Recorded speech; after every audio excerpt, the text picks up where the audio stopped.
Hi again, everybody. My name is Greg Anderson, and this is the Good Timekeeping Show with Greg Anderson. And today, I want to talk about daylight saving time because just in a few days from now, we're going to switch back to daylight saving time, which means we're going to have to set our clocks ahead 1 hour, or if you got a clock or a watch that'll do that automatically, it will set itself ahead 1 hour this coming weekend. And when that happens, it's going to feel like if you're here in Salt Lake City as I am, and you suddenly you're going to feel like Saturday night somebody drugged you and kidnapped you, and you woke up the next day in Chicago, and your body might not be ready for that.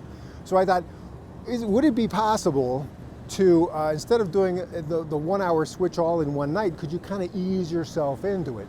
So what if you spent like 6 days every night for 6 nights in a row, for example, you set your clock ahead just 10 minutes. That seemed like that wouldn't be that hard to deal with. It would feel like you're getting up 10 minutes earlier every day, but that's not as big a shock as 1 hour. But what if you give yourself even more time to do that? I'm sorry, I'm a little late in giving you this advice, but what if you could do it 5 minutes per night for 12 nights in a row? Just getting up 5 minutes earlier, that wouldn't knock you out as much as 1 whole hour. I don't know. Now, if you start tonight, now this is Tuesday, so you got, Tuesday, Wednesday, Thursday, Friday, Saturday. So you could do it 10 minutes a night starting tonight if you're just watching this video, and then maybe sometime on Sunday, you could do the additional 10 minutes. So by the end of the day, Sunday, you'd be back on daylight saving time, just like everyone else around you. And then you wouldn't feel the shock as much. I don't know, maybe so. So all I can say to those of you that are maybe in California is next week, welcome to Salt Lake City. and those of us that are here, we're gonna go to Chicago. Those of you in Chicago, have fun in Florida. And those of you in New York City, have fun in Newfoundland. And those of you in Newfoundland, I guess maybe you're going to end up somewhere in Brazil or something. So we can all pretend that's where we are now. That's kind of fun. I got world famous landmarks behind me. The Tabernacle at Temple Square, the temple. They're doing a major renovation, and they're putting like earthquake stuff underneath it. It's a big job. So it's kind of, they got scaffolding around it. Like at night, you can't even tell it's there. You're like, who stole the temple?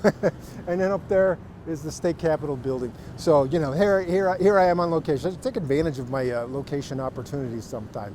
But anyway, pretty soon I'll be back in Chicago with all the rest of my Utah buddies. So enjoy, San Diego, Utah next week, Salt Lake City, Illinois, New York City, Nova Scotia, and we'll see how it goes. Anyway, if you're looking forward to daylight saving time, there are things to look forward to. Like, for example, your clock is going to tell you that the sun doesn't go down until like after 7 o'clock. And in some places, as we get closer to the summer, it'll be like 8 o'clock. And here at peak daylight hours, right around, the end of June, sundown is like 9 p.m. according to daylight saving time. And some people really get excited about that because, if you get off work at 5, you go home, you have some dinner, and you still got 2 or 3 hours at home with light outside. So that's really exciting for some folks. If we didn't have daylight saving time here in Utah, then actually by the time we get to around the end of June, sunrise would be about 5 o'clock in the morning, and sundown would be about like 8 o'clock at night. And that would mean that the sun would reach its highest point in the sky right around noon or 12:30, whereas the way it is now with daylight saving time, sun reaches its highest point in the sky in the summertime at 1:30 p.m. Yeah, it's like, what does noon mean anymore if it's not the middle of the day as far as the sun is concerned? I don't know. There's a lot of discussion out there, and I think the main thing is most people are just sick and tired of having to change the clocks and adjust their body, their sleep schedule, all that, based on this daylight saving time stuff. Some people like, just pick one or the other and stick with it, and that would make people happy. I don't know.